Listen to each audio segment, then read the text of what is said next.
Yo guys, it's Bryce Effects here, and yeah, this is my first video on trading, and it's basically just an introduction into how I actually got into trading in the first place. I actually got into trading a couple of years ago. It was just something that I was interested in at the time, but yeah, essentially how I got into trading is I got into trading through IMO. But yeah, I got into IMO and didn't really learn much from them, let's be real. But yeah, I got into trading through them and realized what they was teaching me wasn't really working for me. So I kind of went on my own kind of journey to learn how to trade. And this is when I started going on YouTube, trying to learn as much as I can. What I found was a website called Baby Pips.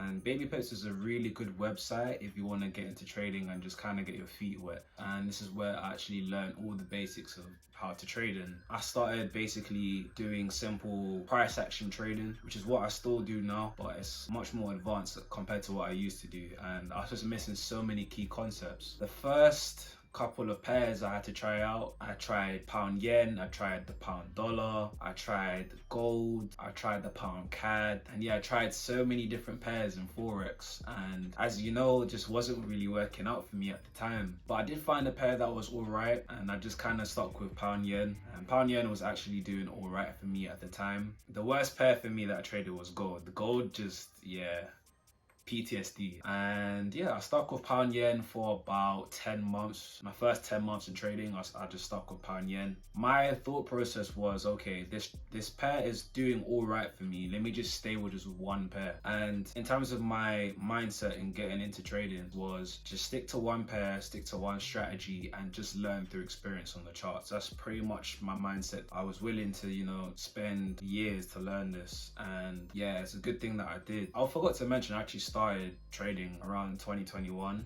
It was on and off at the time. I stopped trading for about a year in between, I want to say 2022 to 2023. I picked it back up again in 2023 going into 2024. I traded the pound yen for about 10 months. It was all right for me. I think it was a good starter pair because it wasn't too volatile. The way I trade now, I trade the Nasdaq now, so a lot more volatility. But in terms of how I was trading the pound yen, I was just trading price action, simple market patterns, bullish engulfing, bearish engulfing, dojis. I was just trading simple candlestick patterns. That alone is not going to make you a profitable trader. I had to learn more, and I realized after 10 months of struggling with pound yen that there was a knowledge gap. And the reason why I didn't want to learn too much is because me as a person, I have the habit of overthinking. So I didn't want to learn too much and then get analysis paralysis when I was on the charts. So that's why I just stuck with the pound yen. But after 10 months, I realized, no, something really needs to change. So I learned ICT. And with ICT, it's really, really worked out for me.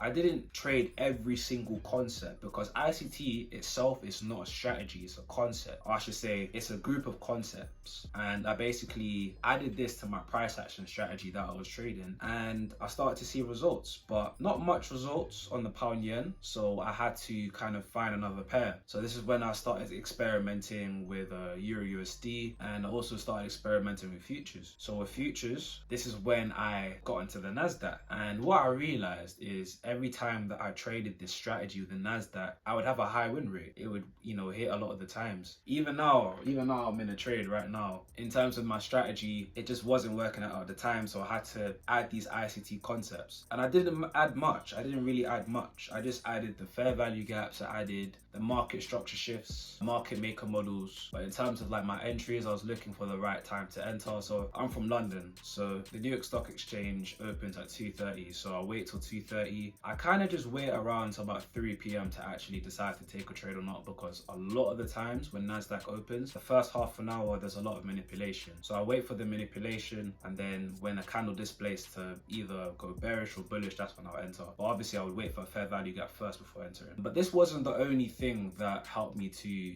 become a better trader. My whole mindset was always becoming a better trader. I just wanted to be the best that I could possibly be, even if that meant doing other activities outside of trading that would help me inside my trading. So, I started going gym more often. I started just being disciplined, because who you are outside of trading will affect you in the market. But yeah, I just became more disciplined. And another thing that I started to do is trade less. When I went back into my data, because data is everything. I'm telling you, if you're not journaling, you're not in the game. You need to journal.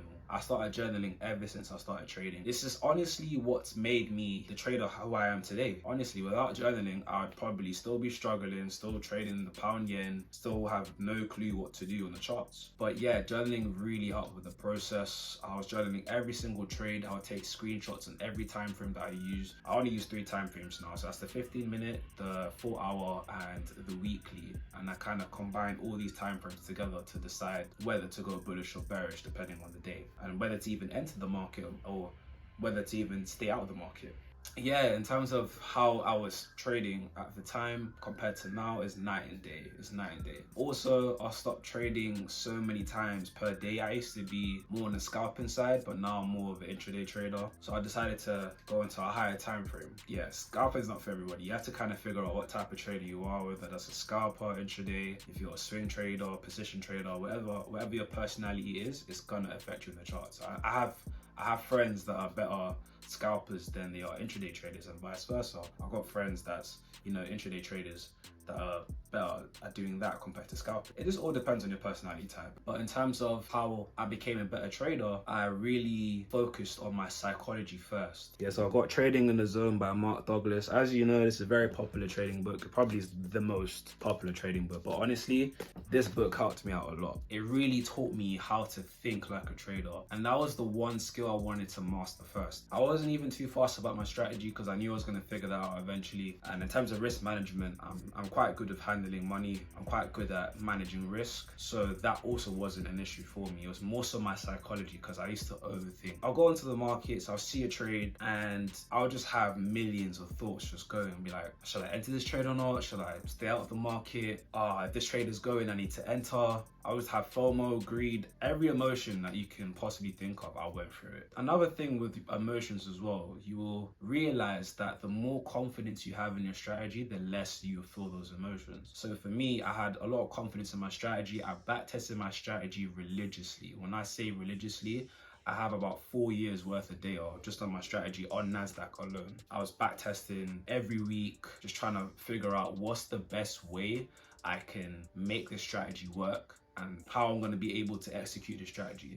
Because backtesting is one thing. Yeah, you can get results in backtesting, but if you're on the charts, it's a whole different thing, because now you have to deal with emotions. But over time, the more you trade and the longer you stick through it, the more experience you're going to gain, and then you start developing that trader's intuition. You start to know when to trade, when not to trade. It's very important to know when not to trade, to stay out of the markets. For me, I only trade once or twice a week. I don't really trade that much compared to how I used to trade. I used to trade about 3-4 times a day. That really messed up my psychology, because if I lost that first trade, I would just go and tilt, and then I'll do like 8 trades in one day. Like it was bad. From what I remember my data, I was taking about 36 to 52 trades per month, whereas now it's about 8 to 12 trades per month, so it's not as much. And yeah, this has really helped me in my strategy. This really helped me in my trading. But yeah, that's pretty much my story of how I started trading and where I am today. Yeah, I'm pretty proud of where I am today. I mean, I'm 50k funded at the moment. I'll actually show you guys. Yeah, so this is my 50k funded certificate that I've got from trading. Yeah, pretty proud of that. There's another certificate I got. This is actually not a funded certificate. This is a phase 1 certificate that I got from Alpha Capital. I had to print this out because it was a special moment for me. This was a milestone. I think it's good to celebrate the small wins in trading. Obviously not going out and, just doing crazy shit, but if you hit certain milestones in your trading, I think you should record that. Yeah, guys, so if you enjoyed the video, make sure you subscribe to the channel, give this video a like, and yeah, I'll have a new video dropping every week. So yeah, it's Bryce FX and I'm out.